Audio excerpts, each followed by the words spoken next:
Hello everyone, আসসালামু আলাইকুম। Welcome back to my channel. আমি আজকে রান্না করব বিয়েবাড়ির স্টাইলের পোলাও। এর জন্য আমি কড়াইতে তেল গরম করে পেঁয়াজ কুচি দিয়ে দিলাম। পেঁয়াজটাকে কিছুক্ষণ ভেজে নিব।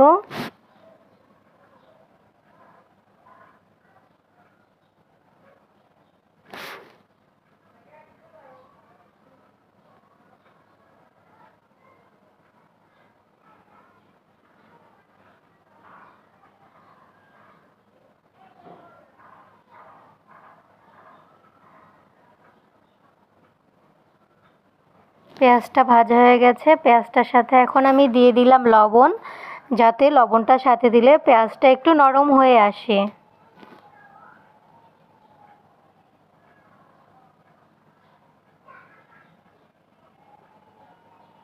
আমি পোলাওয়ের চালগুলো ধুয়ে পরিষ্কার করে স্টেনারে স্টেন করে রেখেছি।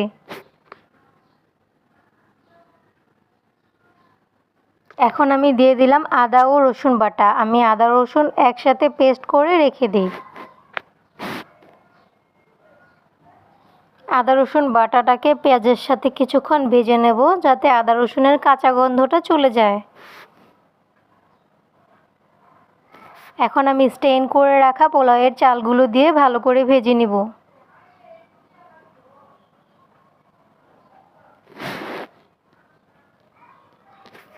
পোলাওয়ের চালটাকে ভালো করে ভেজে নিলে কেওড়া জল, গোলাপ জল দেওয়ার প্রয়োজন হয় না। এমনিতেই পোলাও থেকে সুগন্ধ ছড়ায়,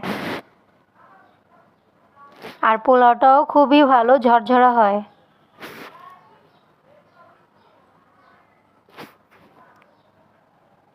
এখন আমি দিয়ে দিলাম গরম মশলা, এলাচি, দারচিনি ও তেজপাতা।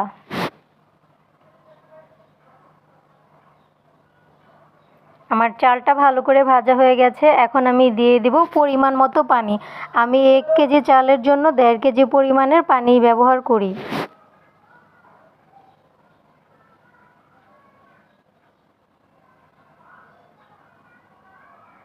এখন আমি দিয়ে দিলাম অল্প একটু দুধ। আমার কাছে যেহেতু গুঁড়া দুধ নেই, তাই আমি লিকুইড দুধ দিয়ে দিলাম।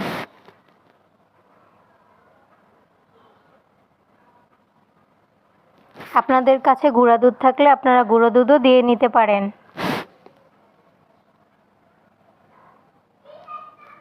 আমার পোলাওয়ের চালটা ফুটে উঠেছে। পানি শুকিয়ে আসলে আমি দমে দিয়ে দিব। এখন আমি ঢাকা দিয়ে রাখলাম পানি শুকানো পর্যন্ত। আমার পানিটা শুকিয়ে গেছে। আপনারা যদি এই পোলাওটা একটু কালার করতে চান, তাহলে ফুড কালার অথবা জর্দা রং দিয়ে দিতে পারেন। আমি এটার সাথে একটু জর্দা রং ব্যবহার করব। তাওয়া দিয়ে আমি দমে দিয়ে দিলাম। 5 মিনিট দম দেওয়ার পরে আমি অল্প একটু ফুড কালার ব্যবহার করব, যাতে কালারটা সুন্দর আসে। আপনারা না চাইলে নাও দিতে পারেন। এখন আমি দিয়ে দিলাম কিশমিশ।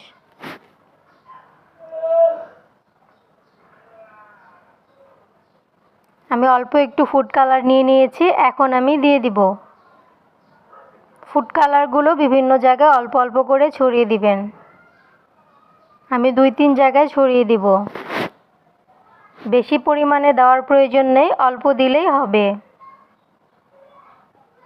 এখন আমি 10 মিনিটের জন্য দম দিয়ে দেব। 10 মিনিট পরেই আমার পোলাওটি তৈরি হয়ে যাবে। এতক্ষণ পাশে থাকার জন্য ধন্যবাদ। আসসালামু আলাইকুম, আল্লাহ হাফেজ। আমার ভিডিওটি ভালো লাগলে একটি লাইক দিয়ে দিবেন, কমেন্ট করে দিবেন ও সাবস্ক্রাইব করে দিবেন।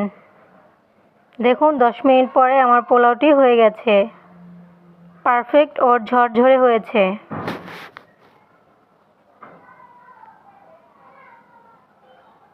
এতক্ষণ পাশে থাকার জন্য ধন্যবাদ।